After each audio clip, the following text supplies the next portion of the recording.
welcome to another episode of Sum of Our Parts, the podcast where two friends talk about the movies that add up to make us who we are. I'm Lindsay. And I'm Jim. And we are continuing on our Christmas theme. It is now, when you're listening to this, it'll be the week of Christmas. We are inching ever closer. So, Lindsay, what'd you pick for us this week? Well, as I am wont to do, I picked a movie from the 90s. This is maybe not like the biggest Christmas classic for everyone, but it's one that I really liked when I was a kid. And you can tell by the actors in it that it was very, very 90s. It is from 1996, Jingle All the Way, starring Arnold Schwarzenegger, Sinbad, Phil Hartman. The late, great Classic. Phil Hartman. Yes, definitely the late great Phil Hartman. He's in a supporting role as he normally was, but always very funny, makes the most of it. Agreed. That's why they called him Glue on Saturday Night Live. But Held it yeah, all together. So, yes, for sure. So this is a highlight. This is actually, unfortunately, the last movie that he made that he was like alive to see come out because he died in 1998. If you don't know, he was murdered by his wife. Very sad. But yeah, so this is the last movie that he got to watch come out. And what a movie to see. I was just going to say, boy, I don't know how I'd feel about that. So, knowing what we do now, maybe he might have picked a couple of others maybe to, be his swan song, but he didn't Yeah. know. So, Yeah. And I mean, he had some, years on Saturday Night Live. oh gosh. He helped Paul Rubens create the character of Pee Wee Herman, and he was on Pee Wee's Playhouse too. So like Hmm. he had some and he was on news radio, so he did have a good, and he did a lot of voices on The Simpsons also. So Oh, yeah. he had a So, good oeuvre to like round it out. that's true. So, yeah, and by no means, yeah, I'm not saying that he's very good in this movie. Yes. In the in not he doesn't have a huge role like you said as a supporting actor, but he's very funny in what he does, Hmm. and he just shows us what a great talent he was. Yes, for So sure. now, So did you see this at the movie theaters? That's I think that I did. I okay. can't remember exactly, but I feel like I did. Okay. And then I know like once it came out, I definitely watched it at home. Like I remember watching this with my dad at my house too, because like Sinbad was like a big comedian in the 90s. For people younger than me who don't know, Sinbad was a comedian Oh yeah. who did a lot of movies and television. Very funny guy, very big in the 90s. And then obviously Arnold Schwarzenegger was kind of on his movie run. And he had his like action movies like Terminator and all of that, but also he was doing things like Kindergarten Cop and Twins. And then this, right after this, he did classic Batman and Robin, where he was Mr. Freeze. If you've seen it, you know. Iconic. Yes, I think iconic's a good word because iconic doesn't necessarily mean it was iconic in a good way. No, just unique. So Yes, yeah, yeah. memorable, Very much so. made an impression. And then, of So course, we have Mrs. Tom Hanks. yes, Rita Wilson plays Arnold Schwarzenegger's wife in this movie. I think that's what I know her now mostly for is being Tom Hanks's wife, being Chet Hanks's mom. But she's obviously been in a lot of movies and stuff too. She was in Sleepless in Seattle. She was Mhm. in another movie I liked when I was younger. It's called Now and Then. It's about like these four girls, and she plays one of like we see them when they're adults and when they're kids, and she plays one of the Oh, adult okay. versions. I was So going to say that one I don't know. it's like So, her, Rosie O'Donnell, Demi Moore, and I forget who the fourth one is as an okay. adult, but they're the adults version of like these Versions of young the, girls. Yeah. and of course, Um, she was with Tom Hanks in Joe versus the Volcano. sure. She was also in That Thing You Do. Oh, I okay. think she's one of the older singers like on tour when they're on like the Okay. big Playtone Records tour. Okay. And she Um, now sings on her own in real life. So, mhm. Yeah, but and she's a producer. Her and Tom Hanks like produce a lot of things. Like they produced My Big Fat Greek Wedding. yeah. And then Um, all the subsequent sequels to that, I think they're aren't they? I'm sure they're still involved in that. yeah, So, I think so. Yeah, yeah. But and she's been in a lot of other like She's a supporting in a lot of other things. Runaway Bride. It's complicated. Really, I didn't know she was in Runaway or involved with Runaway Bride. She's in it. I think Oh, she's like okay. a supporting character Oh, in okay. that. Because like in It's Complicated, she's like one of Meryl Streep's friends. And I think in Sleepless in Seattle, she's in a similar. She's yeah, she's what's her name's one of Meg Ryan's. Meg Ryan's friends. Yeah. So She's in a lot of movies with I Tom guess, Hanks, I yeah. guess. So odd. Gee, Yeah, what a surprise. right? But there's also a lot of cameos from other people that we'll kind of talk about as we go through, but lots and lots of other recognizable faces getting their funny moments Yeah. uh, in this movie. But so overall, this movie is kind of the story of a dad sort of desperately trying to get the hot toy for his son because he has forgotten because he's a neglectful dad. He's a dad who works too much and doesn't keep his promises, which I think is like kind of a common trope of dads sometimes in movies, also sometimes in real life. Um, just saying, I it happens. no judgment. But I do So think that like this comes up a lot in like various movies, right? It's like I, the dad who's doing too much and he like misses things. And I think even in some of the movies that we have watched, like I think of in Little Giants, there's the one kid whose dad is always going on business trips and he mm-hmm. finally shows up to the game like at the very end. Stuff like that. So I think that is kind of a trope in movies, maybe especially around this time.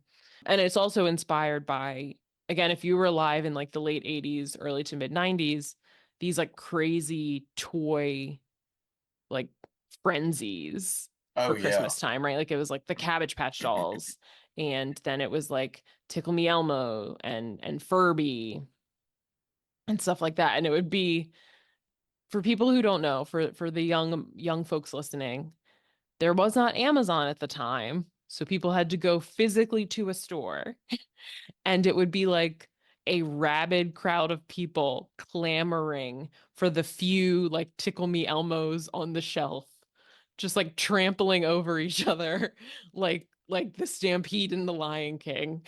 Like, Think of the Walking Dead crew with one real normal person, and they're all trying to get to that person. So that's sort of what it yes. reminds me of. It's like a really that or World War Z. I was gonna say World War Z because the zombies move faster in World Yeah, War Z. yeah, you're right. So yeah, and there are no holds barred in these frenzy free for alls and trying to grab that toy. There's Hmm. the rules of civilization go away. Yes. Yes. And I think you probably saw the same kind of thing of like people getting them and then like upselling heavy and No. that kind of stuff. So that's sort of also what like inspired this movie. The Turbo Man, the Turbo Man of it all was very much like that sort of phenomenon that was Yeah. very common in that time in like the 80s and 90s.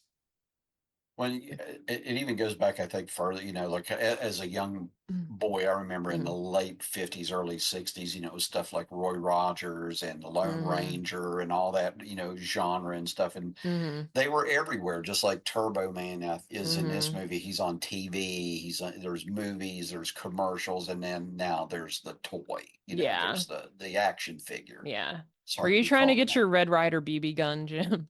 I actually wanted to hop along Cassidy, six gun set, but Mm, yeah, I wasn't much of a Red Rider guy, so mm. didn't, I didn't know that didn't that go was for real.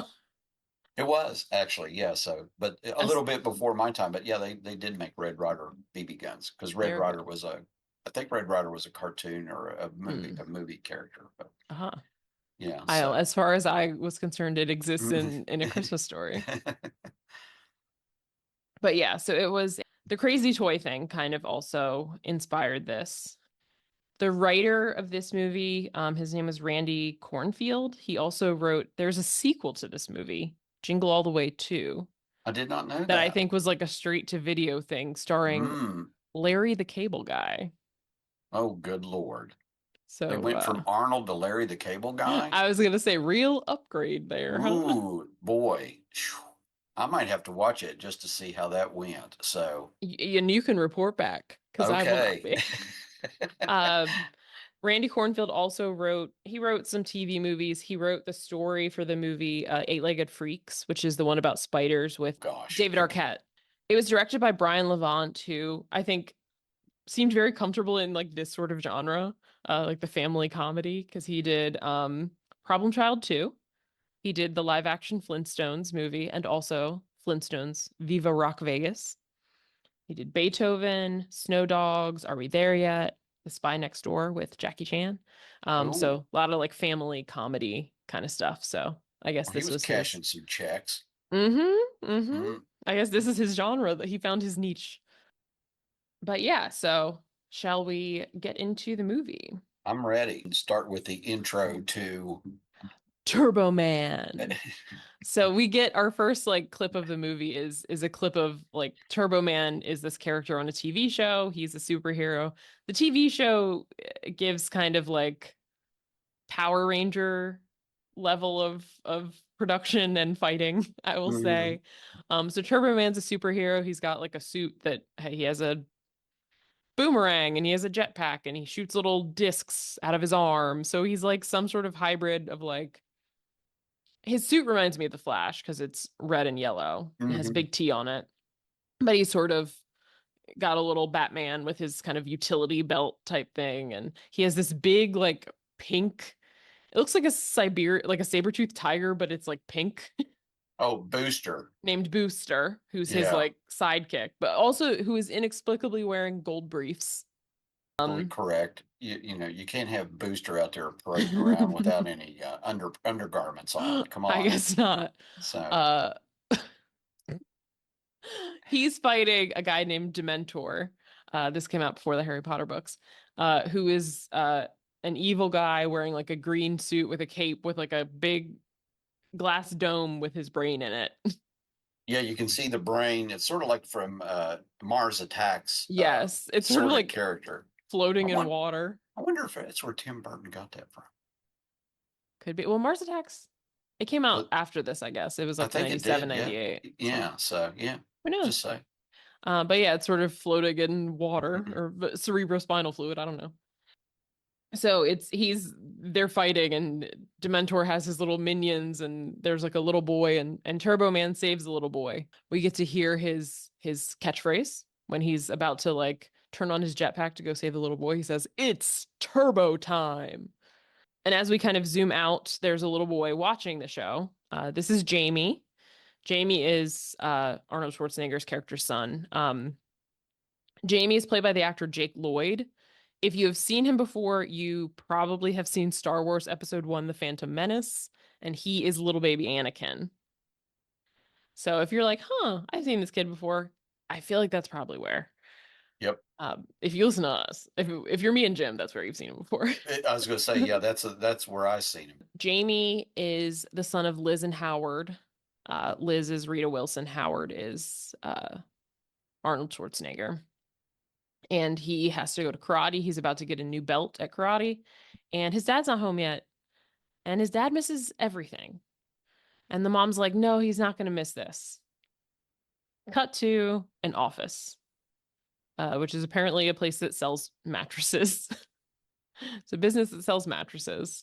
There's a Christmas party happening, but good old Howard is on the phone making deals.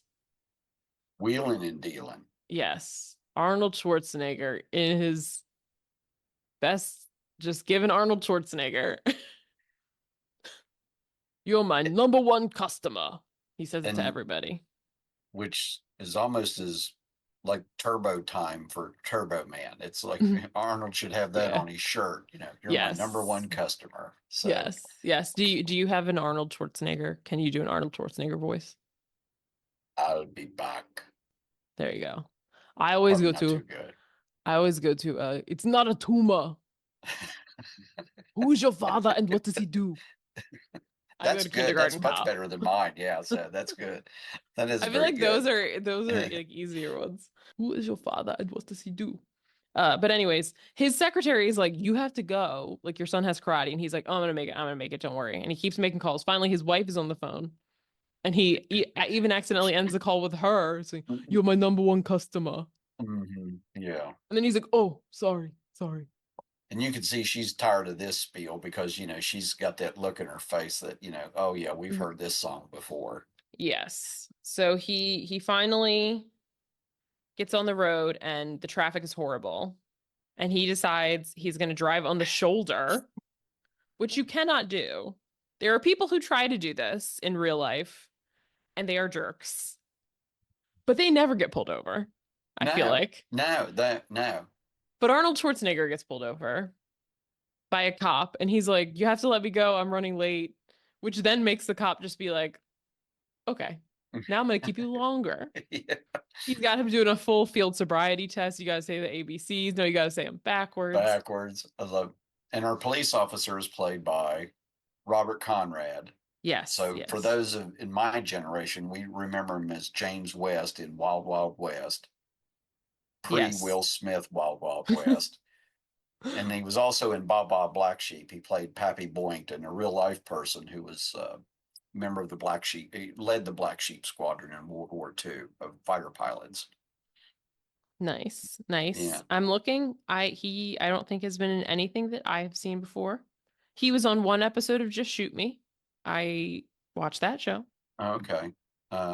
He was in a couple of other TV shows. He was in an early one called Hawaiian Eye, where he played a private eye, I think, in the late 50s. Hmm. And then he played I think, a forest ranger or something in after the Wild Wild West, and he did a couple of Wild Wild West reunion movies. Mm.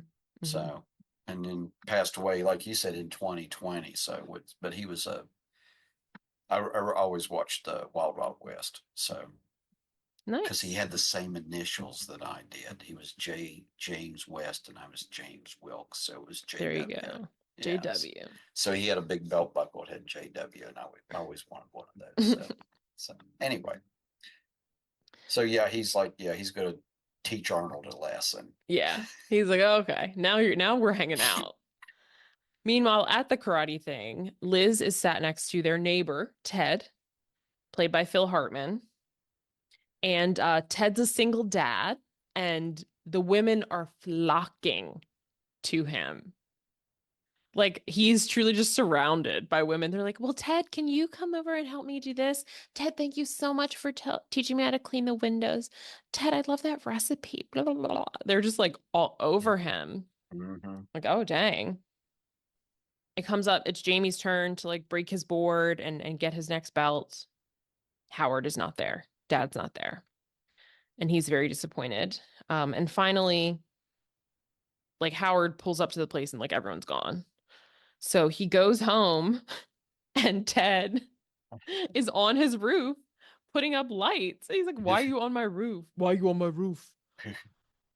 And Ted's like, "Oh, well, I had some extra lights." And you have to like, I think that Phil Hartman's voice is also like a really big part of like his whole thing Oh because he yeah. always sounds like he's like an announcer. Like he talks in like that kind of voice.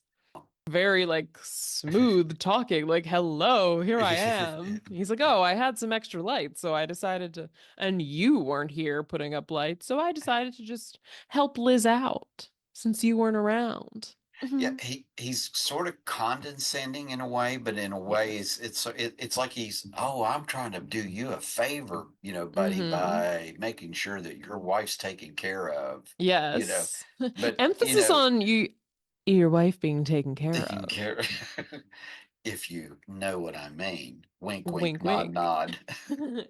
Yes, he's very clearly like, "Oh, if you're not here, I'm swooping in." That's right. I'm taking care of business. So,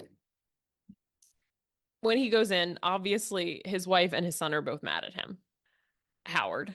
And he's trying to like make Jamie laugh and like joke with him and be like, "Wow, is this your belt? It's so cool." He's like doing the like Karate Kid like crane moves and like his best by the martial way, arts. just the kid's bedroom on the wall, huge mural of Captain America. Yes, I did notice that. I did notice that.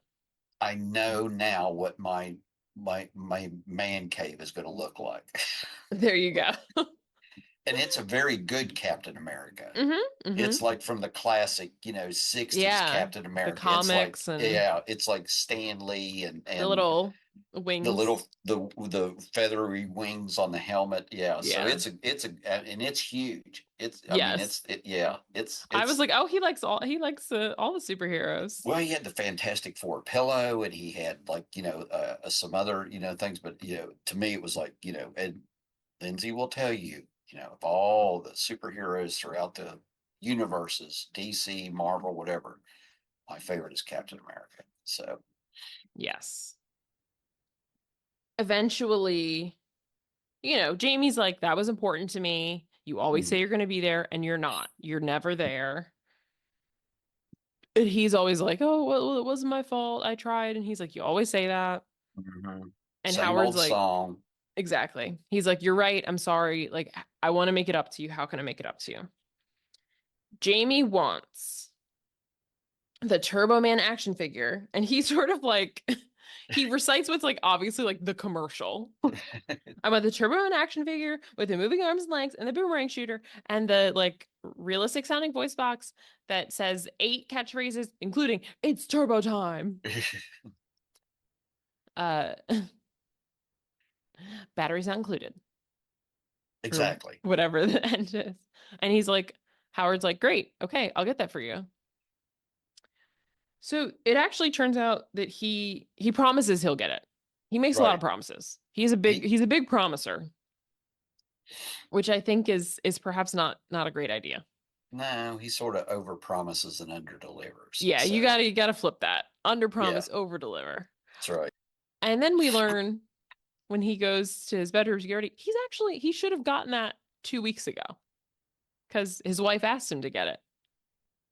And she's like, you did get it, right? And he was like, oh yeah, I did. I did. Yeah, yeah, yeah. For sure. I totally got it 2 weeks ago. Which is a lie. Right. And then she's like, "Oh, that's good because at this point, like it'll be impossible to find." Which is like, And then, dun dun. and we see the look on Arnold's face, like that, that kindergarten cop look where, it's like that the one look he never gives in all of his action movies where he's terrified. So he's supposed to look scared because he realizes he screwed up. Yes.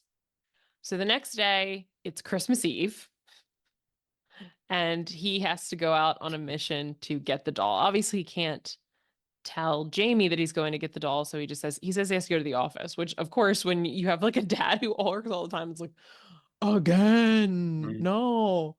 And But there's evidently, I guess it's the weekend, right? So it's yeah, it's in Saturday, Saturday. Saturday, yeah. So It's also the day of a parade, their local parade called the Wintertainment Parade, which, as we'll talk about later, is as about as well financed as the Macy's Thanksgiving Day Parade. pr- But pretty big deal, looks like. it's So, pretty big. So I don't know what y'all got going on in Minneapolis, but in this movie, mhm. it's lit. So Jamie's like, well, Dad, you have to be at the parade. And he says, I promise I will be at the parade. Again with the promising. You don't know any better yet, but Old dog, new tricks, doesn't work. yeah. So also meanwhile, when Howard is going outside to get in the car, Ted rolls up and he has a whole ass reindeer. Like an actual the animal Right. and a Like a live reindeer. a real I wrote Phil has a real reindeer. Yeah, I Yes. put Phil, it's Ted, but I mean Phil, yeah. Yeah, I wrote a Yeah. whole ass reindeer, which Which like on a rope or like on a yeah, leash like on a or something. leash. Yeah, it's like And it's very chill until it sees Howard, Arnold Schwarzenegger, and it does not like him at for all. whatever reason, yeah, it's like all of a sudden it freaks. Ted's like, "Oh, it must be getting like a some bad energy from you." Yeah, he says like maybe it's your aftershave or Yeah. something. But then we see the whatever manipulations they've done to the reindeer, like the reindeer bares its teeth and Yeah. like flares its nostrils, and it's like It's like ready going to at charge at him. yeah. Also, Howard's like, "What are you gonna do with this reindeer?" And he's like, "Oh, I've been like making friends with a family of deer by Lake Minnetonka. I'm just gonna let it live there, and if nature accepts him, he'll live or something." Yeah, It's it's like like what? he's gonna let it go into the wild, and then it's like it's like he always has this oh, I've got this great idea, or I'm gonna, I'm altruistic, or Yeah. whatever, I'll let but nature take its course. yeah, yeah, oh, I got it for my son for Christmas, the real Hmm. life reindeer. So It's crazy. So Howard goes to a toy store, and predictably, there's a huge crowd outside the toy store because it's like 8:57 and it opens at 9, and the guy will not open the doors before 9. He's holding up his little pocket watch at yeah, Arnold Schwarzenegger to show that yeah, it's not 9 o'clock yet. And when he does open it up, it's a stampede. It it's is, we are do in not be in the front of that. Pamplona, Spain. This is the running of the bulls. Yeah, trampling. We're talking trampled. Yes. Oh, also, though, before the doors open, we meet another character. Oh, We meet Myron, who is a mailman. This is the gentleman played by Sinbad, who also needs a Turbo Man for his son. And Sinbad improvised. This man can talk. He improvised most of what he said, and he is just like just a mile a minute. He's he, like, and if you've ever seen his stand-up act, that's him in a nutshell. yeah, yeah. This is very Sinbad. He's He's just like, man, I gotta get this toy for my son, but I don't have any money because I'm paying alimony to a woman who slept with everybody in the post office except for me. And you know what? We are being manipulated by the toy companies. They are turning us all against each other for a little piece of plastic. Just like on and on and on and on, just ranting. And then when they get in, though, the Turbo Man doll area is empty, is sold out. So Howard and Myron go to the employees and they're like, "Are there any Turbo Man dolls?" And the employees just laugh at them, just bust out laughing. just as the most obnoxious laughter ever. And then the other customers here, and then they start laughing. Everybody's laughing. Although, what do they have plenty of? Boosters. Booster. Booster must not be very popular. Nobody likes Booster. Well, later we see the kids don't like Booster. Yeah, uh, Like aggressively, they don't like Booster. poor It's kind of Booster. sad. Yeah, I feel Um, bad for Booster. So mhm. Basically Arnold Schwarzenegger kind of roughs up one of these employees because he's Arnold Schwarzenegger. Even if he's a mattress salesman, he's still built like a brick shit house. mhm. And the employee says, "Well, this lady just left with the last one." And so at this point now, it's on between Howard and Myron. They were buddy buddy for a minute, and now it's like no. So Arnold's about to take off. Howard whacks him with his mailbag and he falls over. Then Arnold takes a kid's playing with like a toy car. Remote control. Yeah. Yeah. And he uses that to trip Sinbad. He sends the car to him to like trip him. And then he's chasing the lady's car. And the lady is like, "Why is this man chasing my car?" So she like guns it and he loses her. And we get a little montage. He's like going from place to place and just nothing. And Lindsay and I discussed this briefly before we started recording. We don't know how many toy stores Minneapolis has, but evidently there's a bunch of them. So, And Howard went to all of them. yep. So, well, he does do a lot of driving because, as we see later on, He runs out of gas. yes. At one point, he goes to one place and they have a big Turbo Man like cardboard cutout. He like is so angry. He hits it and then it like kind of hits him back and he just like tears it apart. He's And losing people it. just start looking at him, yeah, like he's lost his mind. So, which he might have at this point. Yeah, he's on the verge. Right. Meanwhile, back at home, Jamie is playing with Ted's son Johnny at the Jamie's house. Liz is in the kitchen baking cookies for Howard, and in comes Ted because he sniffed out that Howard wasn't. He knows Howard's not around, so he's trying to Right. swoop in as usual. And he's like, "Oh, Liz, when are you gonna have some me time? Why don't you go up and take a shower? I'll take care of this. I'm gonna make sugar cookies, 12 to 15 minutes until they're golden brown." And she's like, oh, she like doesn't really want to, but eventually she's like, oh, okay. Yeah, you kind of get the feeling like she's thinking, oh, maybe I shouldn't and stuff. But then, he's like either he's so persistent, or maybe she does feel a little neglected at this point and a little put upon. Hmm. Howard's not around. She's baking cookies, trying to be, do all that stuff. And then, here's Ted, being Mr. Understanding, Mr. I get you. I know what you need. So Hmm. And this is one of my favorite parts, though. She walks away, and then he's gonna try to eat one of the cookies, but it just came out of the oven. It's too hot, and he's like, "Ha, damn it!" He burns his hand on the cookies, and then he yells at the kids. He's like, "Pipe down in there!" we sort of get we sort of get a picture of the real Ted. Yes, we get the other side of Ted, and this it reminds me of what we talked about in Christmas Vacation with this like, I'm smiling on the outside, but on the inside there is something simmering here. Exactly. The suburban dad, like I'm always on the verge of losing it vibe. But definitely Phil Hartman is he plays it a little more. He comes off a little more smooth, I think. Agreed. Smooth to the point of being like a little slimy. Oh, much. And then Yeah. he's like, "Shut up, kids." Which makes it, I think, like it makes that contrast funnier. It does. Hide down in there. It's almost like a whole different personality comes out. So, Yes. like a possession. So, Right. It's just like Mr. Hyde.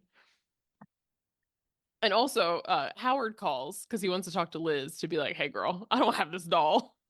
But Ted answers and he's like, "Oh, Liz is in the shower." And he's like, "Can I just talk to Liz?" He was like, "Oh, do you want me to go check on her in the shower?" And Howard is like, "No." And Ted's like, "Oh, I'm just eating some cookies." And he's like, "Those are my cookies." Well, what he says is actually, I'm enjoying your wife's cookies, mhm. is the way he says it. And Howard's like, "Those are my cookies." Yeah, I think Um, at this point, cookies might mean something else. yeah, yeah. And also he does that sort of like, "Oh, Howard, you seem really stressed. Are Just you sort okay? Yeah, This I is think this is a common time of year for like nervous breakdowns. Are you okay, Howard?" I wrote Ted like knows everything. Ted has, whatever issue comes up, Ted has some sort of response or an answer to. It's like Mm-hmm.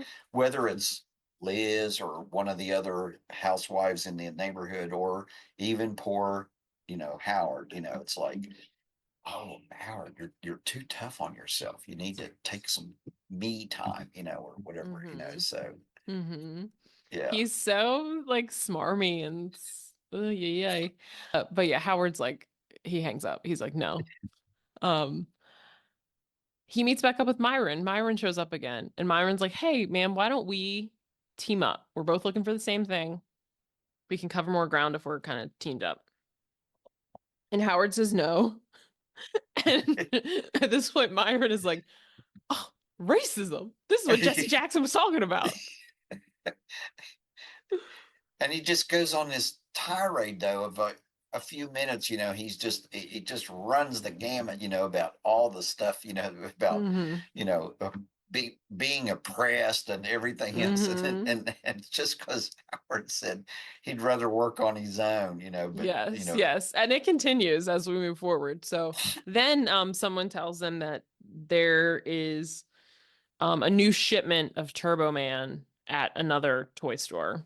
right, And it's a store in the Mall of America. So they're both rushing away. But Howard, in his haste, hits a motorcycle and knocks it over.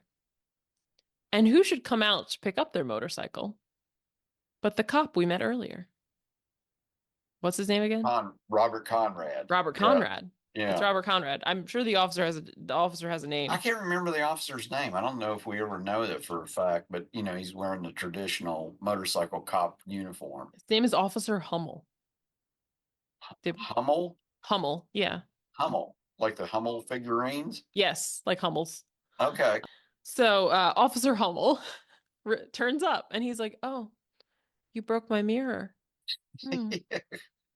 Oh yeah, because Howard was trying to pick up the motorcycle, and Yeah. then he was going to ride it, and then he dropped it when he saw it coming, And the mirror is and the broken. mirror broke.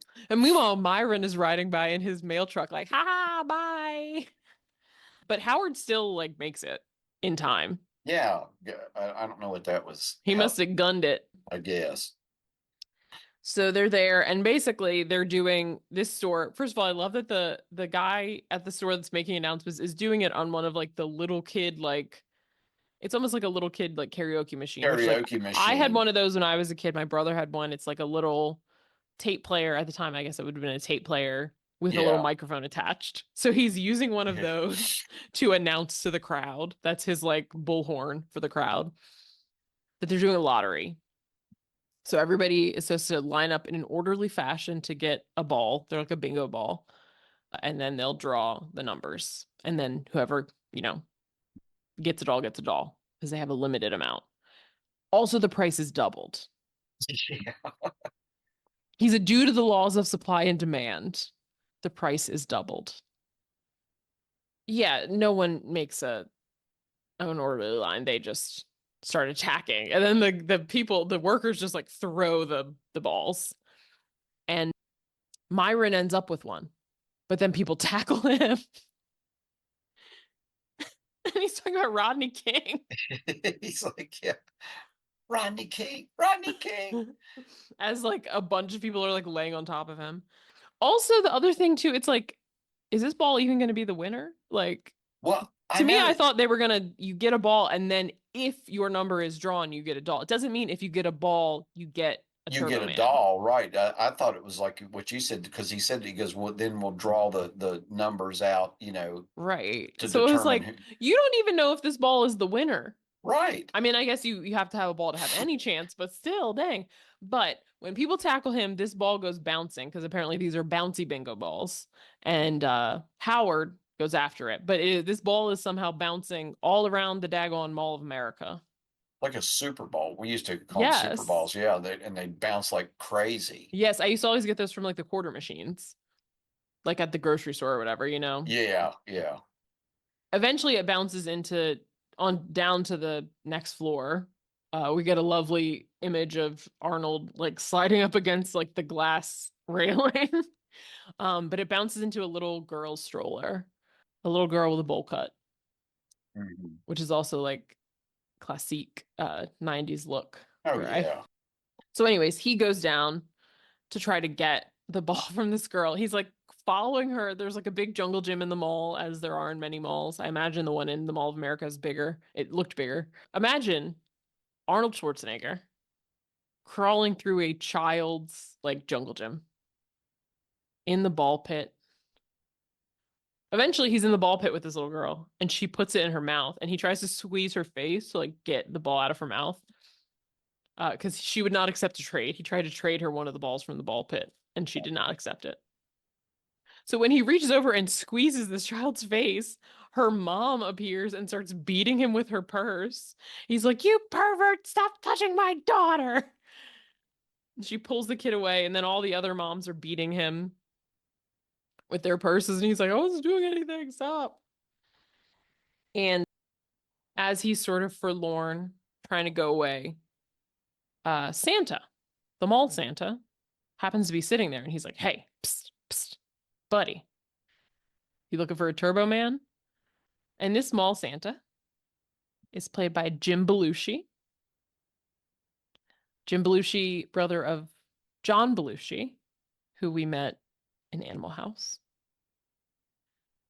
Another Jim great Belushi, comedy talent. yes, Jim Belushi of, we would argue, perhaps not as great of comedy talent. Still funny, but Still not John Belushi. not. Yep. No. No. Belushi light. Yes, yes. He's like, you know how there's like Alec Baldwin and then there's like the other ones. Right. It's like Exactly. that. Yeah. Jim Belushi, he was on According to Jim. He had his own show for a while.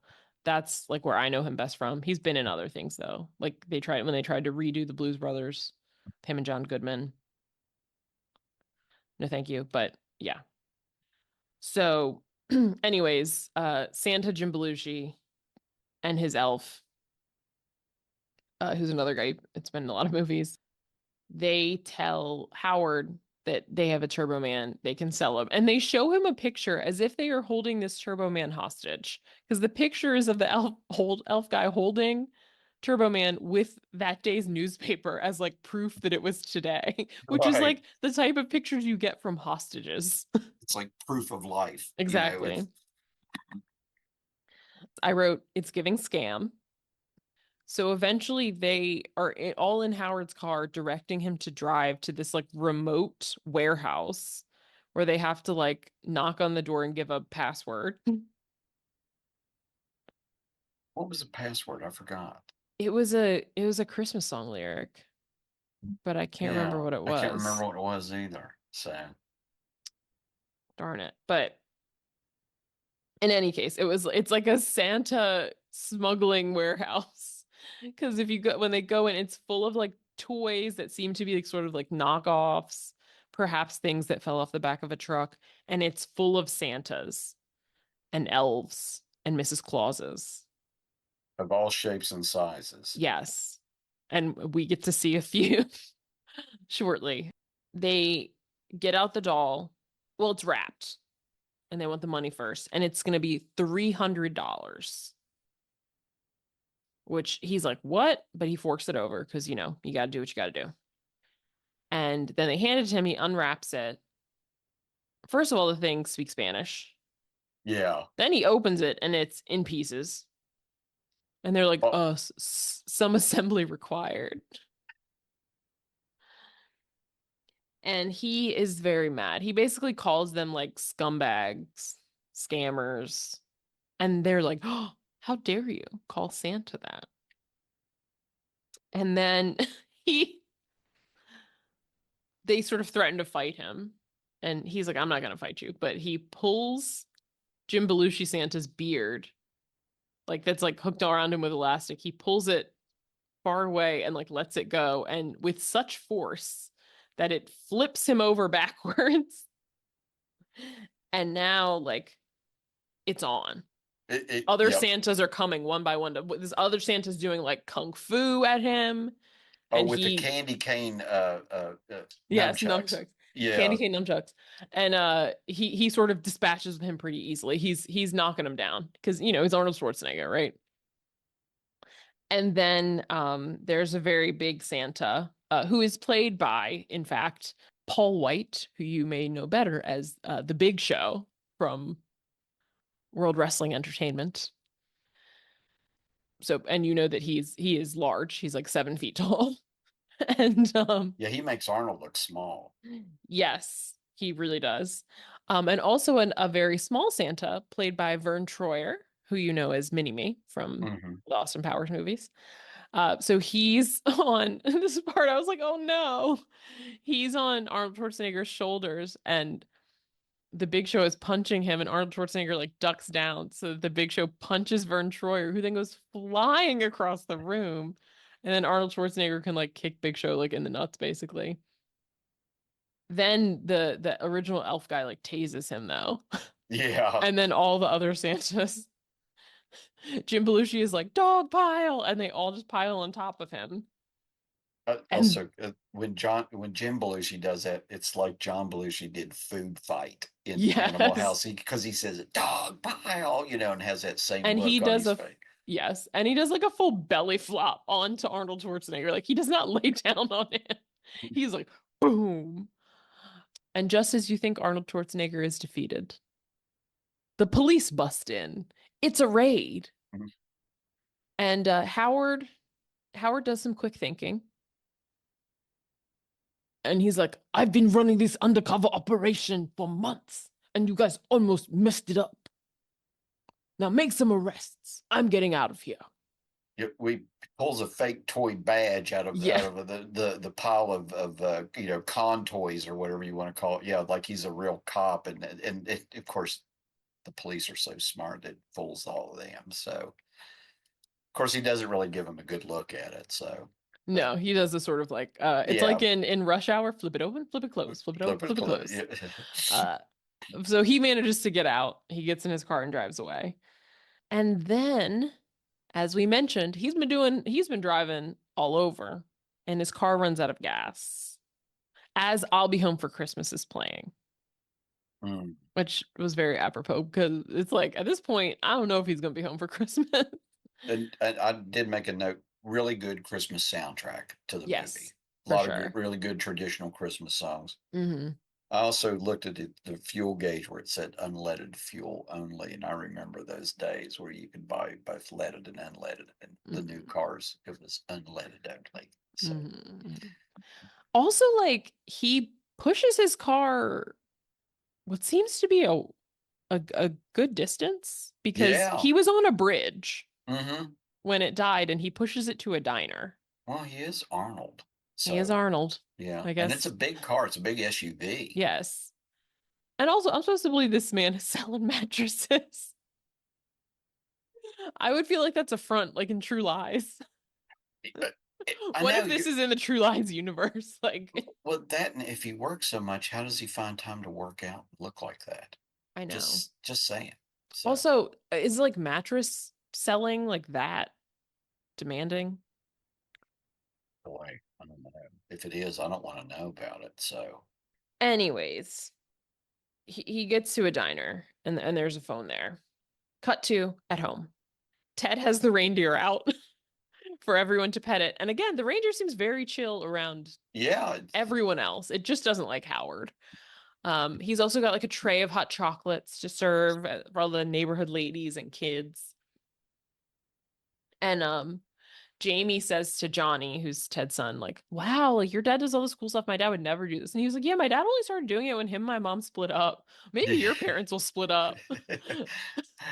Which he says is like a kind of a nice thing. yeah. That's what made his dad such a good dad. Yeah. After mom left. Yeah. It's like in Talladega Nights when Ricky Bobby and his wife are going to get divorced and the boys are like, two Christmases. You got to make the best out of it. Jamie is not like thrilled about hearing that. So he kind of like sulks off into the house. Because I do think probably most kids who are not children of divorce like don't want to imagine that. Um, Exactly. Yeah, especially around Christmas time. yeah. So he kind of sulks into the house, and at that time, Howard has called. And Howard's like, I need to talk to your mom. Can you go get your mom? And he's like, she's outside petting Ted because they call the reindeer Ted. And Howard's like, I what? forgot about that. Yeah, She's petting petting Ted. Ted. But he's like, can you just like go get her? I just need to talk to your mom. And he's like, Dad, are you gonna make it to the parade? I really. He's like, yeah. I need to talk to your mom. He's like, Dad, I really want you to make it to the parade. It'll be really important to me. You promise. You better. I need to talk to your mom. And eventually, he just like Howard kind of just snaps at him, and he's like, Stop going on about the parade. Like, I don't want to hear about the parade. You're always going on about this parade. I need to talk to your mother. Which then makes Jamie be like, you promised you were going to come to the parade. And you always make promises and you never keep them because you're da da da da. And then he slams down the phone. And of course, this is right when Liz is coming in. So she's like, Howard pooped the bed again, Hmm. basically. Yep, fell through. So Mm-hmm. unfortunately for Um, Howard, poor so Howard. I know he's having a no good, very bad day. He's just like Clark Griswold. Just like everything is going wrong. Everything he touches just turns to shit. So Yep. He's the opposite of King Midas. So he just goes into the diner, the guy gives him a coffee, and who should be at the diner but our friend Myron? what a quinky dink. Yes. Which I'm sure if you were having that bad of a day, I would be like, Jesus Christ. Yeah, Like, this has gone way beyond what sins karma. have I committed for What this to God be have I visited pissed upon off me? today? Yes. I even wrote So, down of all the diners in all the world, just like in all the gin joints in all the world, exactly. you walk into mine. So And neither of them have found Turbo Man. And Myron is kind of going on as he is wont to do. But he's talking about how, like, when he was a kid, all he wanted. Johnny Seven Oma gun. Oh, yes. I wanted one and didn't get. That's a real thing, by the way. I It, figured. it was a real toy. So yeah, Mhm. yeah. So yeah, he goes on and on and on about how he didn't get that and it was so just that's all he wanted from his dad and his dad didn't get it for him and he doesn't want to be a dad like that. And his friend next door who's now like super successful got one. And like, look at me, I'm here just a loser, which that like sort of shakes Howard because he imagines Jamie as this like mailman dumping liquor into his coffee. And he's like, oh no, I can't let this happen. Like I have Yeah. to get it. And it is some Deus Ex Machina. Then on the radio, we hear there's a contest. If you call in, you can name Santa's 8 reindeer correctly, then you can get a Turbo Man. Right. So they are immediately lunging over to the payphone in the corner of the diner, fighting over it. Don't you Aren't love this day and age, this time when no cell phones, nobody had a cell phone, nobody knew what a cell phone yes. was, and then pay phones. Boy, can you imagine the monopoly Ma Bell had? How much money Mm-hmm. they were raking in off them pay phones. Mm-hmm. Just saying, baby. Yeah. So like Howard's trying to shut Myron out. Myron eventually rips the phone cord out of the thing, so neither of them can call. And instead of being mad, if I was this man, I would be mad. The diner man. He's just like, oh guys, by the way, the radio station's only 2 blocks away. I know. I was sitting there thinking he was going to say, "You stupid son of a bitch! You You just just broke my damn phone. phone." I need that Yes. to I make some money off that. Yeah, But it's right around the corner, right? Isn't that what he says? It's yeah, like, he said it's right over there. It's like 2 blocks over on whatever. mm-hmm. So they take off on foot, and Arnold outruns Sinbad, unsurprisingly. And then he busts into the radio station, like banging on the door. The radio DJ is played by another familiar face, Mr. Martin Mull. I know Martin Mull mostly. He was the principal in Sabrina the Teenage Witch. Oh, okay. I, I, not that I watched the show, but I do remember. Yeah, he did that. So I knew him from Fernwood Tonight. Okay. But he's another person that's been in like a bunch of Oh things. gosh, He was on Roseanne. Oh, he was mm, in Clue. He's Colonel Mustard in Clue Clue. also. But yeah, he was Roseanne's boss. Yeah. Gene Parmesan on Arrested Development. Oh, he just died. I forgot. He just Mm, died this summer. yeah, just this year. But yeah, Mm. he was in a lot of things. Very Uh, funny. very smart, very funny. Yeah. When Myron comes in and calls him Mr. Ponytail Man. What he so for those of you maybe a little bit older like me, you remember WKRP in Cincinnati. He gives a little bit of the Dr. Johnny Fever vibe, the DJ that Howard Hessman played. Hmm. Howard is like banging on the door, like, let me in. I know the answer. And he just like breaks the glass door and comes in and just shouts the name of the reindeer at him. And Martin Mull has already started calling the police because he's like, this man is like trying to attack me. Right, I have a lunatic here. Yes, because he is a giant man yelling through glass and then busting down the door. So Myron arrives and Howard taunts him because he's like, ah, I already won. I already said the answer. Then Myron says, guess what? Give me it because I have a bomb. And he pulls out a package and he says, this is a bomb. Then they learn this contest actually is not for the Turbo Man doll.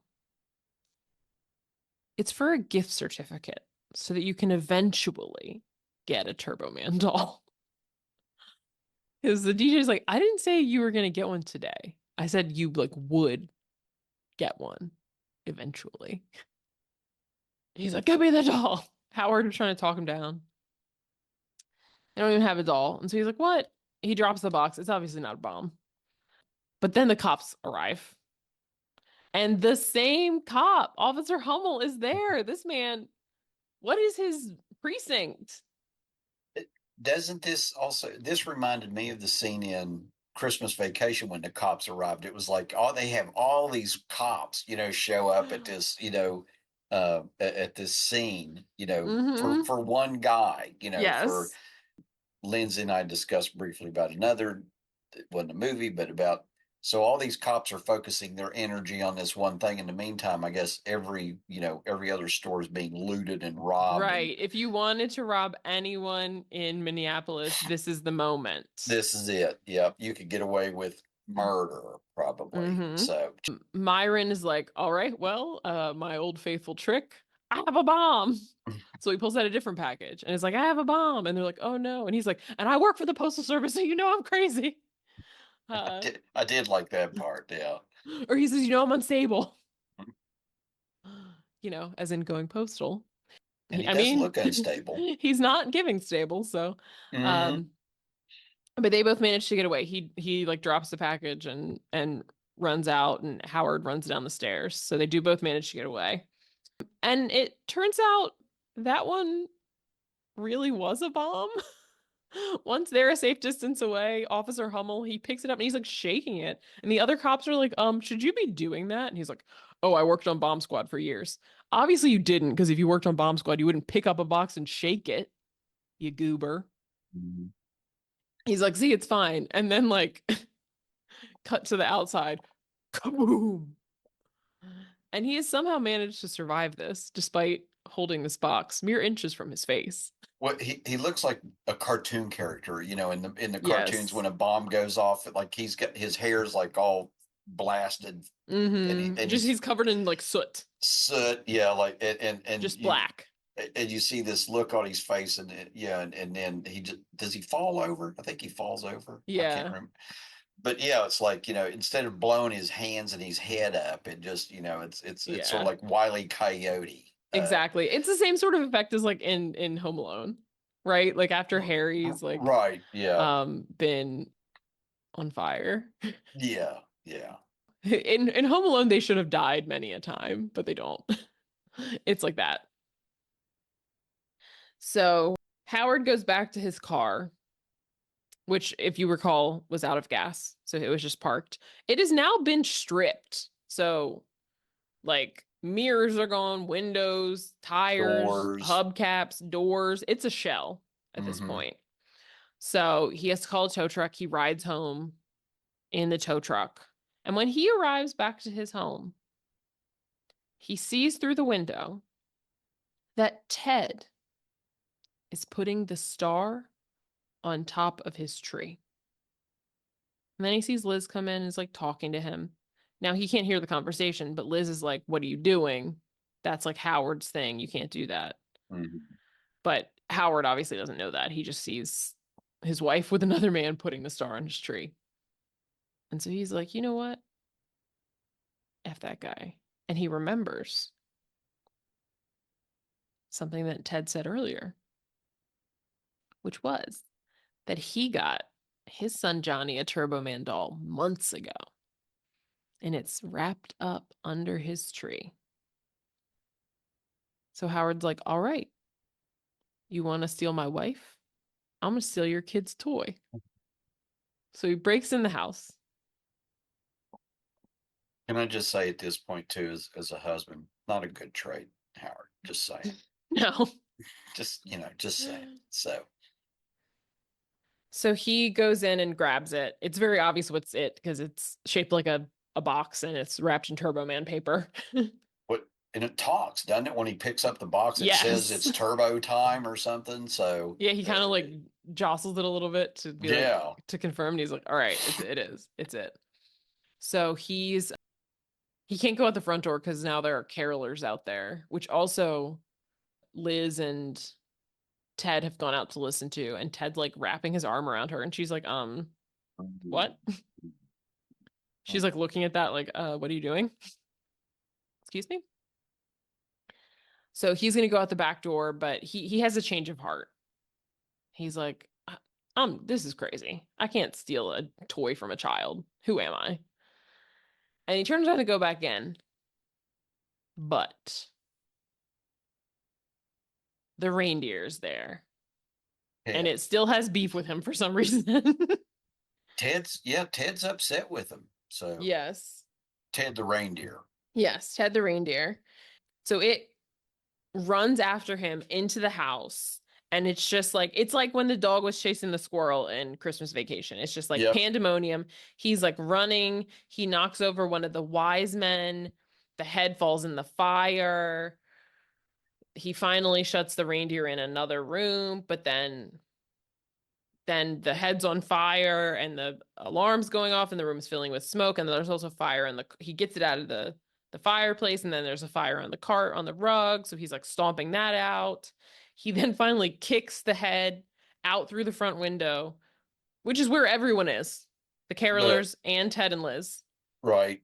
And then they are looking at him like, what the hell? And they come rushing in. Well, first of all, Ted looks at it and he's like, Balthazar. It's one of the wise men. And they come in and Howard's like, oh, like, what are you doing here? And Howard's like, oh, like nothing. But he still has the Turbo Man like in his hand. Hmm. So it's pretty obvious like what he was doing. Although he does say, "Well, it's not what you think," and Yeah, but it is. it is. I mean, they don't know that he like had a change of heart, but like he Right. was at some Right. point gonna steal this toy. Exactly. Um, and Liz is like, don't come to the parade. Like, I don't want to see Yep. you. Ted, will you drive us to the parade? Which is just like, oof, insult to injury. Ooh, I know. Dagger to the heart.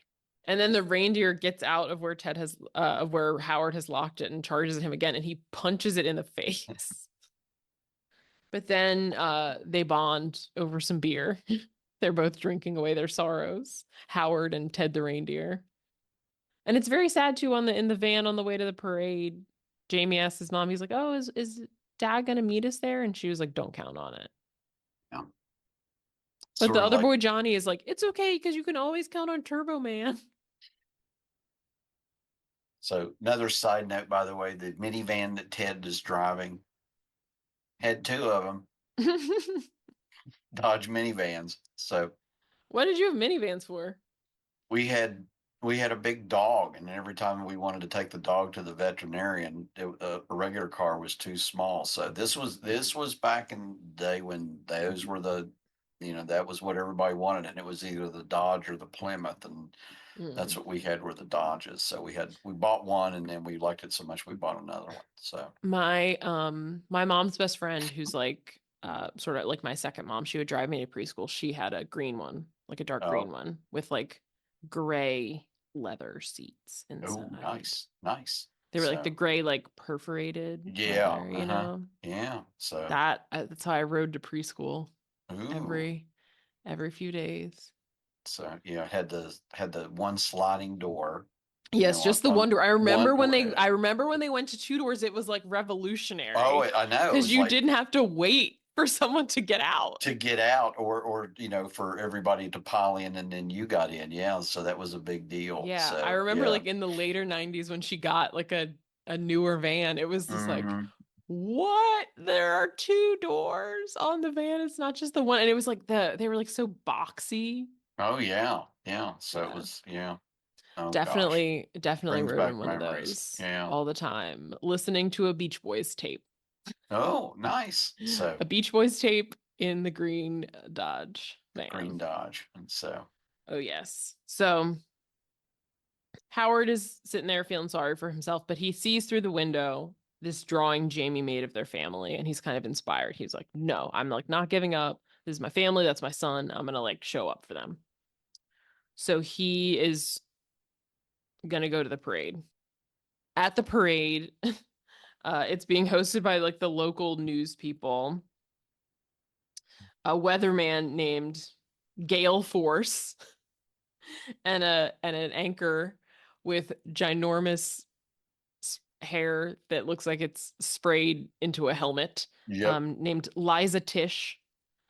They're so funny. They're played by people I think that are also folks you've seen other places.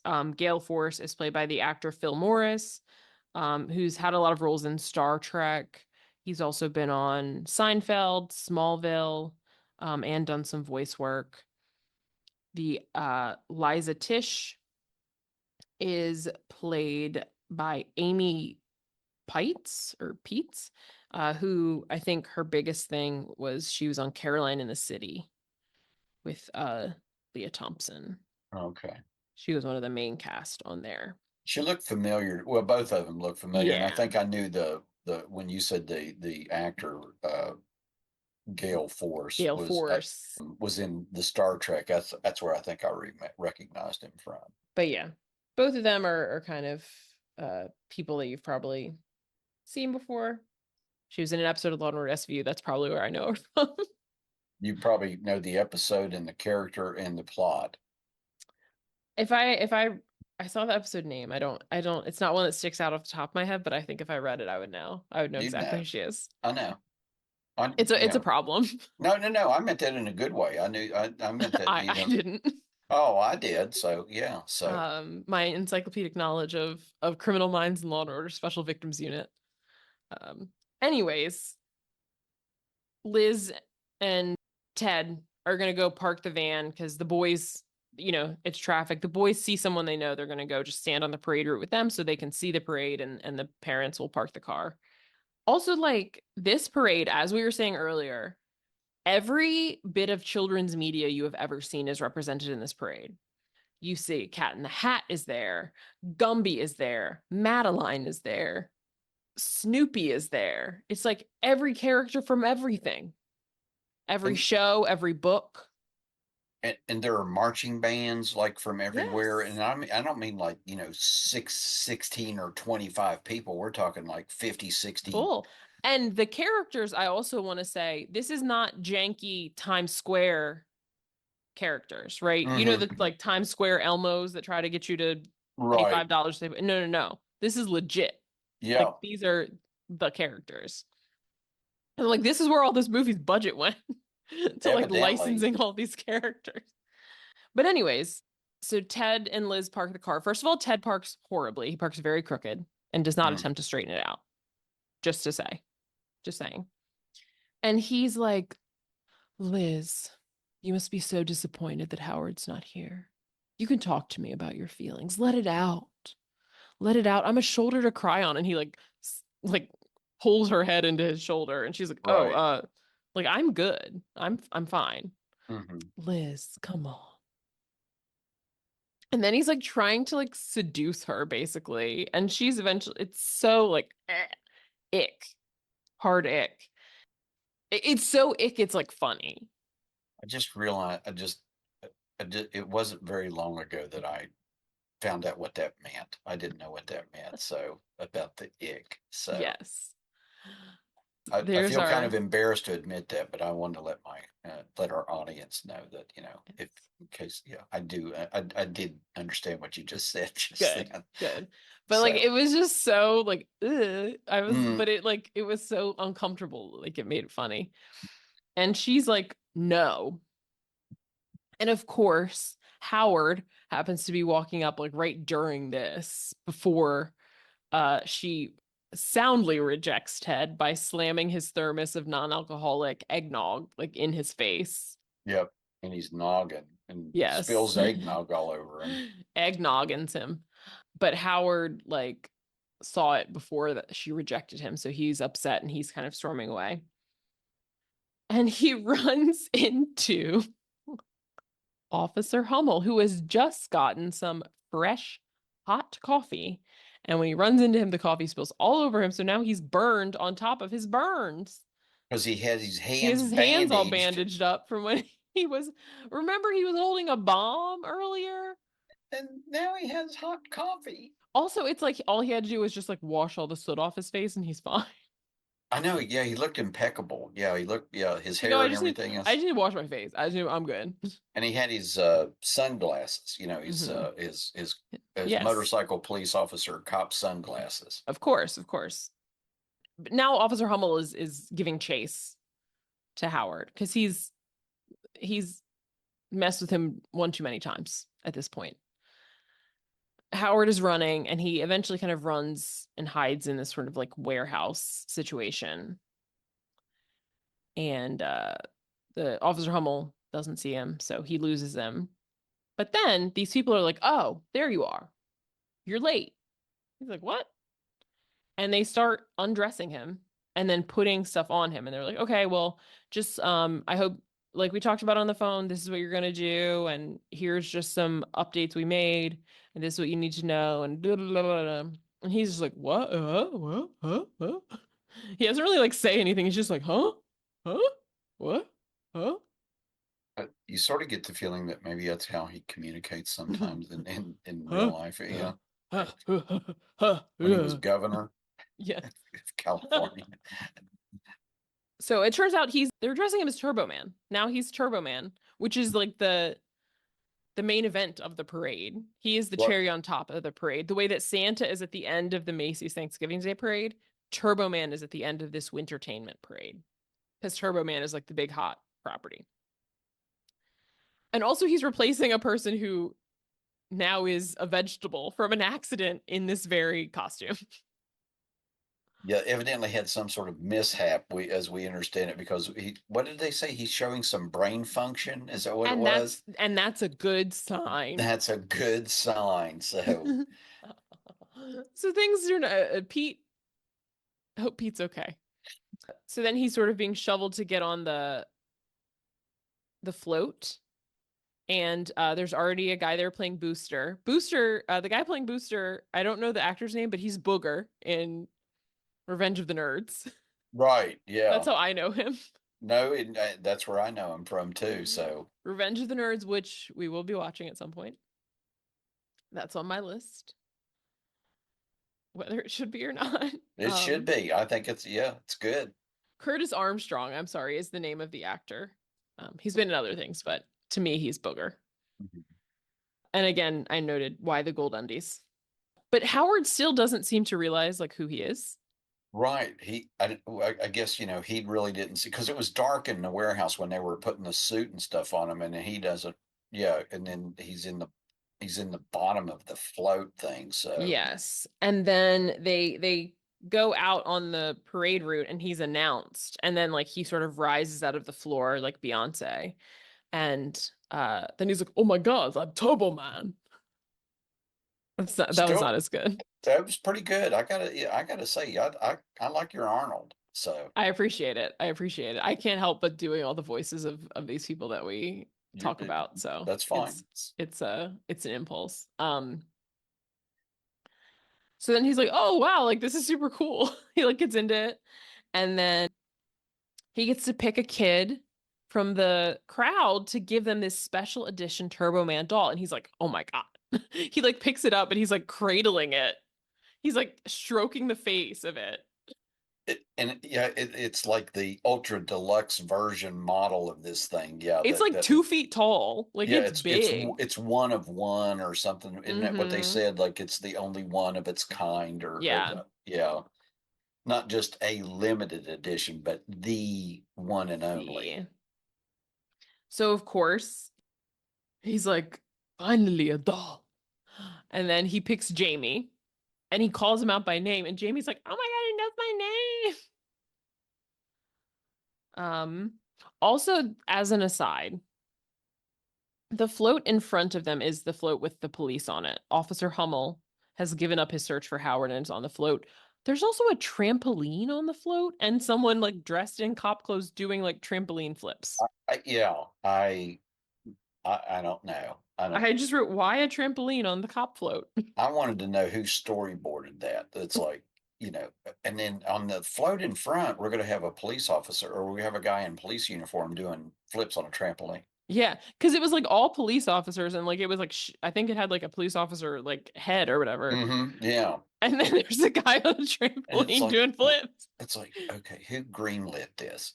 What is like, what's the thinking? What's the did, thinking? I guess somebody thought, well, we're this far over budget at this point. Let's just go ahead and just throw in the trampoline. So Yeah, yeah, in for a penny, in for a pound. exactly. So, anyways, Jamie's on the float, Turbo Man float. He gets his Turbo Man, great. But Turbo Man has to fight his nemesis, Dementor. And interestingly, it appears that the actor who's supposed to play Dementor has been beaten up and tied up with tinsel. So Dementor comes zip-lining down. And who is it but our friend Myron? And he demands the doll. And They're like, well, no. He punches Booster's like, this was not in the script. This is not what we rehearsed. So he punches Booster and he falls down. He's like, nobody likes Booster anyway. And when Booster falls off the float, all the little kids are hitting him. They're like, we don't like you, Booster. I know. It's Oh like, my God. yeah, it's like poor Booster's just like, just man, his action figure doesn't sell. Kids hate him. They beat up on him. So Everyone is so mean to Booster. I know. He's chasing Jamie, and Arnold Schwarzenegger, Howard, is like, stop. He shoots his like punching fist at him. So, like, first of all, again, the budget of this parade, the suits that these actors are wearing, the actors on the float, have all of the same special effects as the show itself. Maybe even more so. Right. That's like if you go to a Disney parade and they have real lightsabers. Like I never thought of it that way. Good someone's like point. flipping, they have the force, like Right. Yeah. at Galaxy's They Edge. can actually lift, the They're the lifting X-wing X-Wings fighter. Yeah, the out of X-wings. the swamp on Dagobah. Mm-hmm. Um, Hmm. but yeah, so then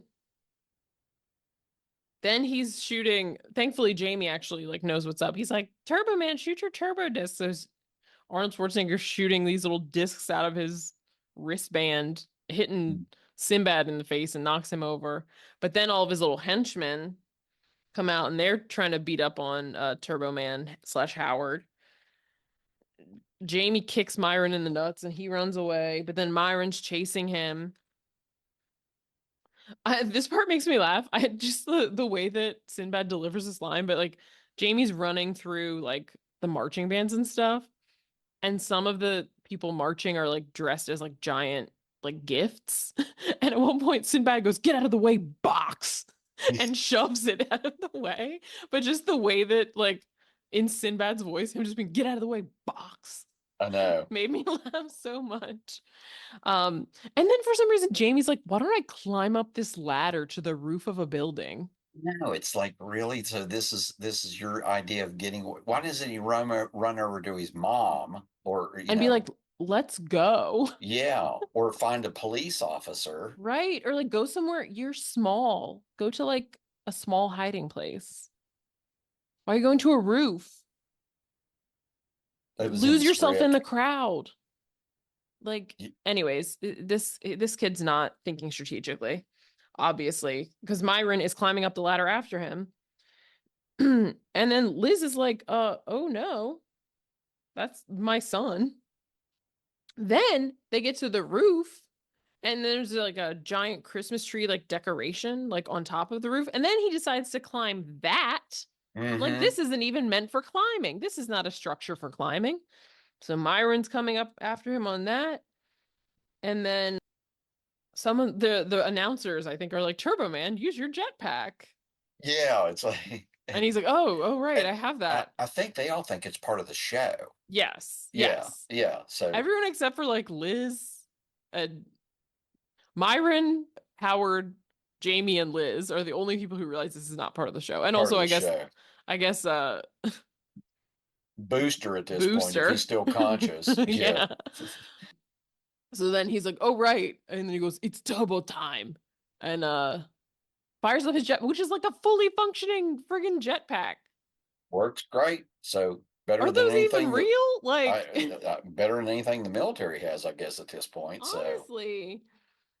But he does not have any control. He's just zooming. He flies straight up and then it dies and he's falling and then it gets going again. And he's kind of like, he's flying around like, when you like blow up a balloon and then you let it go.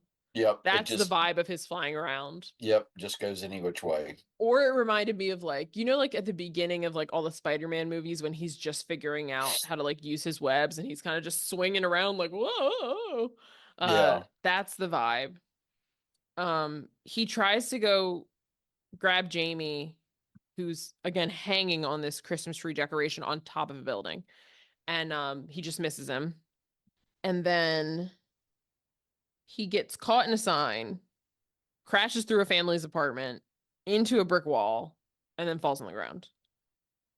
just as the ropes holding this tree decoration upright snap and Of it course.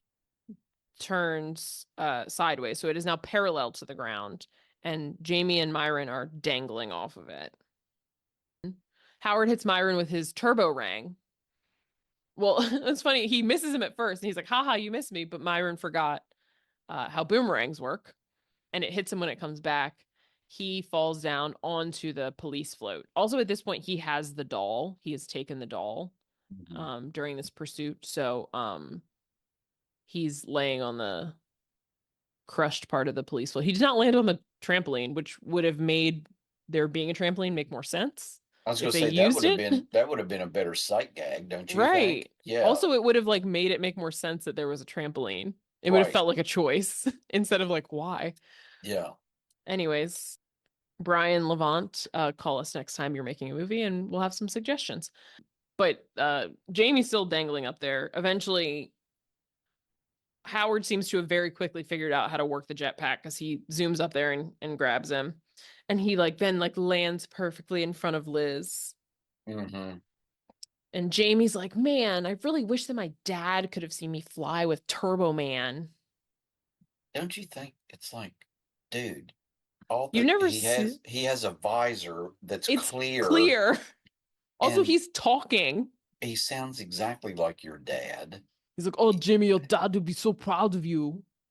You can't tell that that's your dad? I know there's nobody else that talks like that. This is So this is worse. And you know people are always like, how can people not tell that Superman is Clark Kent? This is worse than that. This is way worse than it that. really is, yeah. So Also, poor Jamie, he's like, my dad's mad at me and it's my fault because I yelled at him on the phone. And it's like, no, mm, your dad actually like was being very flaky, so like he probably deserved you yelling at him on the phone. right, Also, exactly. this is obviously your dad, you little dumb child. Well, this is also the same kid, like you said, who tried to escape, from the turban from by climbing up a ladder in a tree. So Yeah. But finally he reveals he's like, it is me. He takes off the helmet. Again, the helmet where the face part was clear, and is like, it is me, your dad. And he apologizes for being neglectful of both Liz and Jamie. And I do love this. Uh, Ted finally has recovered from being eggnogged, and he comes up to his son Johnny. He's like, "What's going on?" Johnny's like, "Dad, Jamie's at his Turbo Man," and he's like, "Let's get out of here." And the son's like, "Dad, you smell like barf." the tables Um, have turned. oh, how the turntables. Cops give the doll back to Jamie, and Howard also apologizes to the cop Mhm. Oh, for he gives him the everything. Turbo Man salute, the Yes. two-fingered. Yes. Well, because at first the cop was like, we could use a man like Turbo Man on the force. And then he realizes that it's Howard and he's like, oh God. And Howard's like, I'm sorry about the like your the motorcycle and the the coffee and the and the bomb. bomb. And Liz is like, the bomb. I'll tell you Bomb? later. But then, the police are dragging Myron away and he's like, don't do this to me. Like, I just wanted this doll for my son. What am I going to tell my son? Da, da, da, da. And Jamie is like, wait, you can have this doll and take it to your son. He's like, I don't need a doll. I have the real Turbo Man at home. And then everybody, like the crowd, like lifts up Howard on their shoulders and cheers like he's a hero. And it's like, It Yeah, okay. it's kind of a, it's one of well, it's the, the corny ending that, we Yes. all wanted and needed, just like in A Wonderful Life. Also, he's got to be heavy as hell. That's a solid man. Oh yeah, yeah. The other thing I wrote down was when they were side by side, I didn't realize Sinbad was so tall, was so Mm-hmm. big. He's the same size as Arnold, as far as like, Yeah.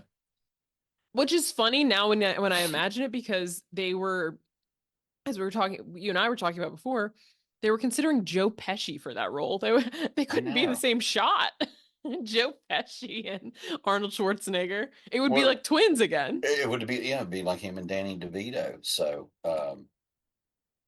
doing that. But yeah, I just when I saw like Sinbad when he stood next to Arnold in the first scene when they were outside the store, I thought, damn, he's as tall as Arnold. I don't even know how tall Arnold is, but He's actually taller. If you Google it, Arnold 6'2", Sinbad 6'4".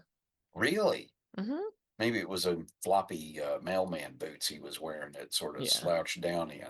maybe. Yeah. So But um, but yeah, and there is actually a post-credit scene, which I only stuck around for because Wikipedia told me that it existed. Basically, it's, the Howard and his family are all at home that night, reunited, and Liz is like, "Wow, you went through all of that just to get a toy for Jamie. So it makes me wonder, what did you get me?" oh God, I didn't see this scene. And So then it's the same. look. Arnold like turns to the camera with the same look of terror from earlier in the movie, and like that's when it goes black. Oh, So, okay. I did not uh, know. I did not know that. yeah, I So only knew it because it was like on the Wikipedia. I don't know that I'd ever. I think maybe I feel like I'd seen that scene before. It seemed familiar. that's too Uh, funny. So he's still the same old Howard. got to Still the get same old Liz a Howard. Christmas present. So Yeah, he was a little distracted by the whole Turbo Man situation, I guess. But yeah, so that's Jingle All the Way. It's a silly movie. I will encourage everyone, if you're watching it, to consider the fact that I was 6 when this came out, and try to enjoy it from the point of view of someone who's 6.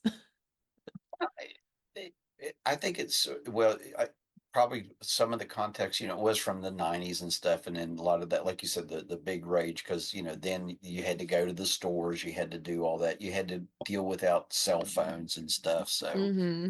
yeah, I think it painted a pretty accurate picture of the craziness. I think it still happens at Christmas time, just in a different way. People Yeah. scrambled around to try to find either the last minute or the perfect gift, and then Hmm. I thought it was cute. I really did. Like I said, is it a comic masterpiece? No, Yeah. but it's funny. If even if you don't like Arnold, it's funny for Sinbad and it's funny for Phil Hartman and even Hmm. Martin Mull to a small degree Yeah. because Yeah. he's got a little bit part, but everybody brings their A game. I think to Hmm. their The roles. the guy who's the cop, Robert Officer Hall, Conrad, yeah, Robert he's Conrad. he's pretty funny. And even Rita Hmm. is good in it. She's a competent actress. It's not like they just pulled somebody off of the streets and said, "Oh, here you're going to be the housewife." So Yeah. Also, it feels just like so 90s, like just the way, even the way that like her hair is styled and oh like the way oh she oh yeah, dresses. oh Like very this, much like that's so. like how my mom used to wear her hair. Well, Um, it's like Howard when wearing the weekend outfit, like the chinos and stuff like that. I mean, that was just that's what we wore. So because I would have been. it's kind of even similar to like Clark Griswold's like regular Yeah. outfit, right? It's like the button-up shirt and Right. like Yeah. chinos, like sort of khakis and Mm-hmm. whatever. Yeah. So Um, but yeah, I think it's very funny. I think some of it feels, it does feel a little bit like a time capsule with like the toy crazes and like that kind of stuff, but I do think it's like accurate. And one thing that I brought up to you earlier, I read online, someone was like, they think that Jingle All the Way would work better if you shuffled around the parts. So like if Phil Hartman was in the Howard role as like the sort of workaholic dad trying to get a toy, Arnold is the sort of vengeful mailman, and Sinbad is the ladies' man neighbor. I can see how that would really work. I really Yeah. can. Yeah. Yeah. I would be interested to. Yeah, that would be an interesting situation. And Yeah. No, for sure. And I think, although I did really enjoy Sinbad as Myron, just like, blah, blah, blah, blah, just like going off oh, I know. Yeah. on And whatever. like like the thing about about his childhood and about being oppressed and everything was Rodney all King. Rodney King and then when he was like the crazy Dementor when he was Right. he was like he was nuts. I said I wrote Sinbad as a crazy man, and he's been in a couple of other movies that we briefly discussed about where he just sort of just does his own thing. So, Yes. House Guest featuring Sinbad and Phil Hartman, and Phil Hartman. also on my list. Did that come out after this or before this? That's a good, I think it was before this. Before this. 1995. Okay, so just the year before. So they were, even though they weren't in any scenes together in No, this yeah. movie, but certainly they knew each other and were, had acted together before. So, Mm-hmm. Mm-hmm. so I think it was a good pick for the Christmas time. I think yeah, for a '90s Christmas movie, Mm-hmm. good pick. I think, yeah, Yeah. commercialism, the overworked, overwrought dad. Of course we Mm-hmm. know. Because we don't hear about how he brings a paycheck home every 2 weeks, and it pays the mortgage and it puts food on the table and it keeps the lights on. But oh no, no, he can't get that. Can't get that in the way. Sorry, Yes. small Well, rant. also he ignores his family. He's trying to earn a living. He's trying to make them comfortable. That very demanding 80-hour-a-week job of selling mattresses. Look, the mattress, it's a rat race. I'm just saying. So It's a dog eat dog world selling that's right, mattresses. baby. He's not So doing heart surgery. no, it's more important than that. Not everyone needs a heart, but everyone needs a mattress. I'm just saying Clark Griswold seemed, I bet he brought home more money and he seemed to have a better work-life balance. Oh well, I mean, he really did dote on his family, but I don't know. I don't know if Clark would fork over $300 for a Turbo Man doll. I'm just saying. So, I bet he would, but he would just have that crazy look on his face, well, that's true. He'd be Yeah. So, smiling and he'd be like, "This is fine." But like yeah, in his yeah. mind, he's revving up the chainsaw. I don't know. He was writing checks that he didn't have money in the bank to cash. He was Well, putting the he probably would have spent $300. He'd be like, "Well, I probably. have that bonus coming." That's right. Yeah, the Jelly of the Month Club. So, Exactly, exactly. But yeah, I think the commercialism like you talked about, I think it's just like another like angle of Christmas. And I think it gets to that piece again of like it's not really like the things, it's about the quality time with your family, and that's what right. really matters. And they Yeah, got to have a very special experience together, and that is what mattered to Jamie. He didn't even need the toy at that point because his dad showed up for him in a way that was very exciting right. that he'll always remember. So, which at the end I would be like, dang, I could have just dressed up as Turbo Man. Like that was all it took. He probably could have gotten a Turbo Man costume like at the beginning. Possibly, but But he wouldn't have the jetpack yeah, yeah, or or all had to that. fight, Dementor. Yeah, he wouldn't have it wouldn't be the full experience. It wouldn't be the full Yeah, yeah, experience, and but being on the float, and then yeah. the star of the parade, and then Mm-hmm. Mm-hmm. see, I would have like given Jamie like I know nobody else wants it, but I'm going to give you Booster, because Booster needs love too. So Yeah. everybody loves Turbo Do Man, you but want not like 20 boosters? Because I can get those very right. easily. Yeah, we could. Yeah, we could. You could have a whole army of boosters. So For sure, for sure. Were there any like big well, you mentioned before that there were some toys that you wanted, like I wanted the gun that Sinbad was talking about, the mhm. Johnny Seven, because so the big when I was a kid, the big toy was GI Joe, Mm, the 12-inch GI Joe, the original GI Joe, which my brother and I both had. But I mean, that was like, oh, that was everywhere, and mhm, that was commercials on TV, and then actually, if you think about, it, they had a cartoon show, GI mhm, Joe, mhm. movies, you Yeah. know. But yeah, the original 12-inch GI Joes, and then like idiots, we didn't have any of them as we got older, and we probably could have sold them for a ton Mm, of money later on because we had the jet, the plane and stuff. We had some of the different outfits. That was always the thing with GI Joes was you got the doll, and then like Barbie, then you got the outfits. Like yes. so with GI Joe, you got the different uniforms, the different branches of service, the different accessories and stuff. So Mhm, yeah, mhm, so yeah, from the time I don't know when I was 6 or 7 till I was 12 or 13, that was a big deal. mhm. That's the Mm, one that I would say that it equivalent to the Turbo Man craze. mm. I was a kid when like Furbies came out. I was going to say, did you have one for your generation? I think Furbies were a big one. I think like Cabbage Patch was still pretty big when I was little too. Was it? Well, because they would also come out with like the more, like the fancier ones, right? Like when I was a kid, they started having dolls that would like eat.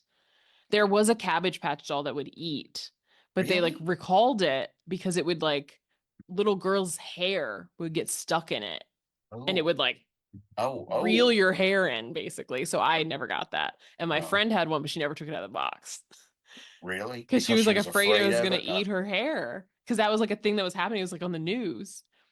But I had like another one. I don't remember like what it was called, but it was like supposed to be more real and like it had like a little like chip in its mouth and like the little food it came with had like a little chip on it that you could touch it to it and it Yeah. would be like, I love these carrots. So it was like more like high tech.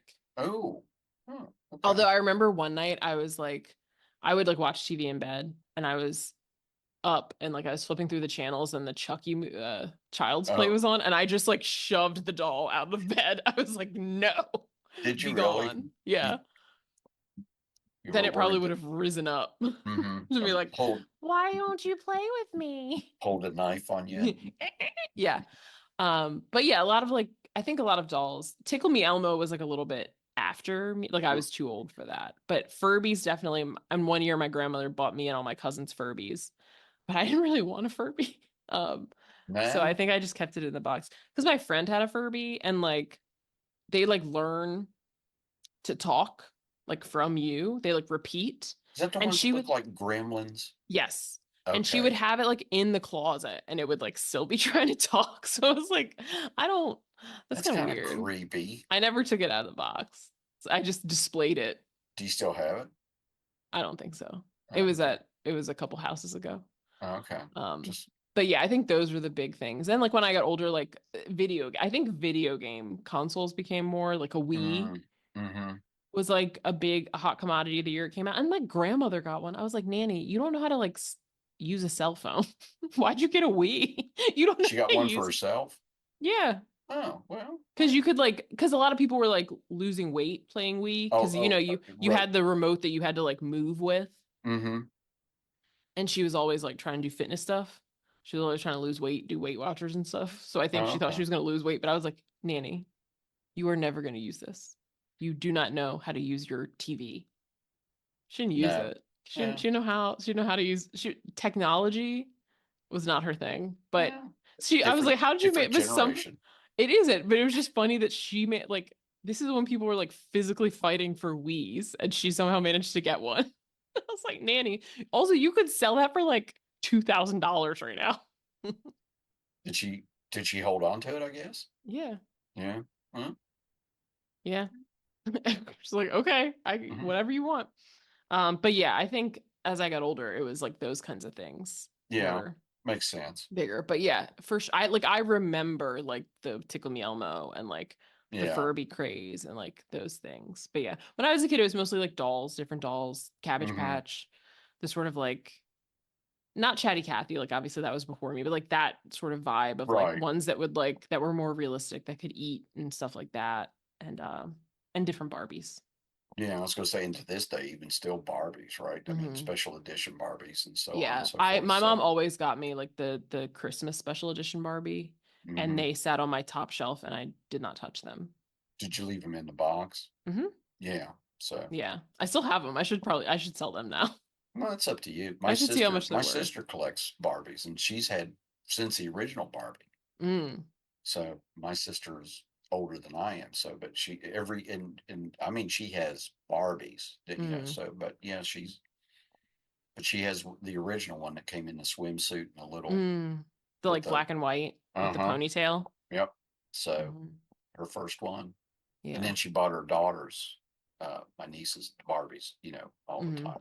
So Yeah, my mom always got me like or my grandmother got me like the special edition Christmas ones in like the nice. big Christmas gowns. Yeah. So I had all those. I'm sure they're at my mom's house. I'm sure. Oh, okay. But yeah, and then like I'm sure like with GI Joe, there's always like the accessories. So like I had a Oh Barbie like McDonald's or like the camper. really? Hmm. Really? Oh, I didn't know. I Oh, I didn't know loved they playing were. with the Barbie McDonald's. I loved playing the drive-through. Did you? Yes.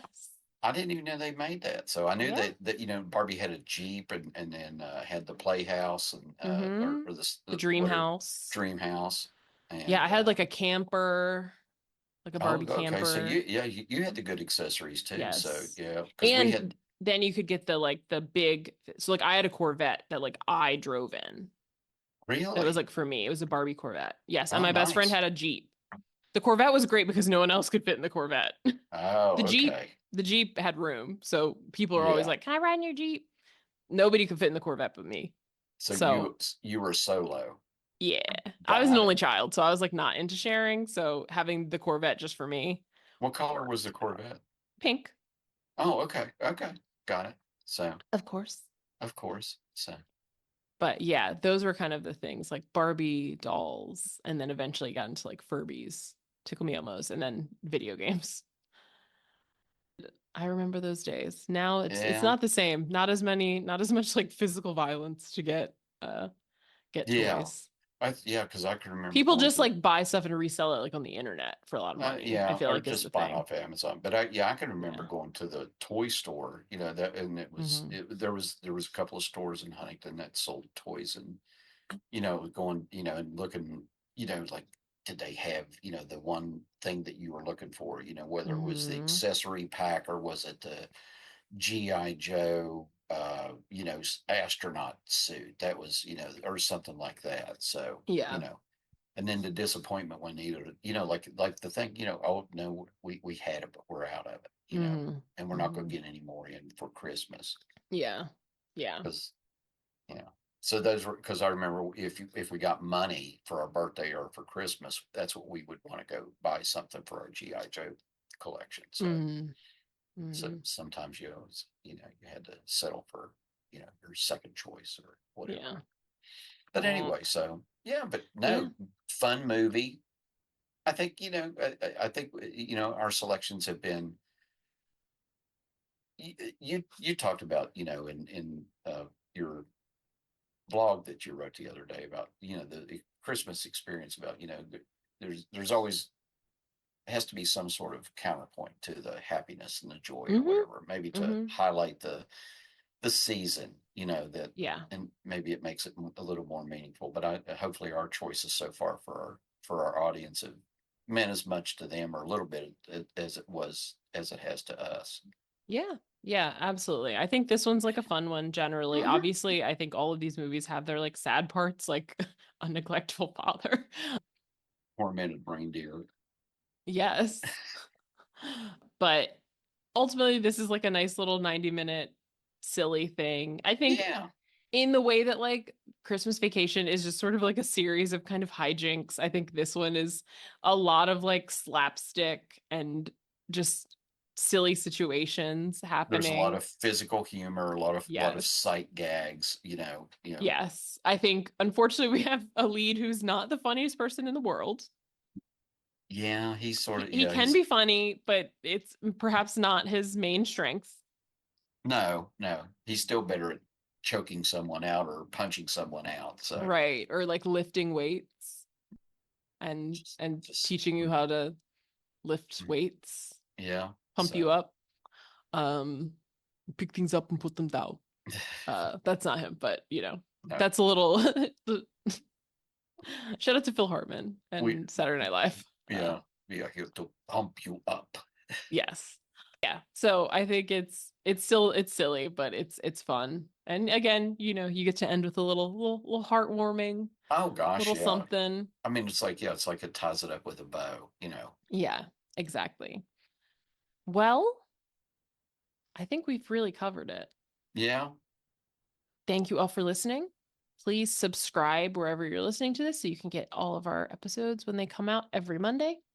Please rate and review, leave a comment, especially if it's nice. Otherwise, we're gonna send Myron after you because Ted the please, reindeer. or Ted the reindeer. That's what we'll send Ted the reindeer after you. That's even better. Please follow us on Instagram at Some of Our Parts Pod. You can see all the movies that we've talked about. There are quite a few. Even this month, we've been doing some double and quadruple features, so check Hmm. those out. You can also get little previews of what's coming and whatever else we decide to share there. And with that, Merry Christmas and bye-bye. Happy holidays. Bye.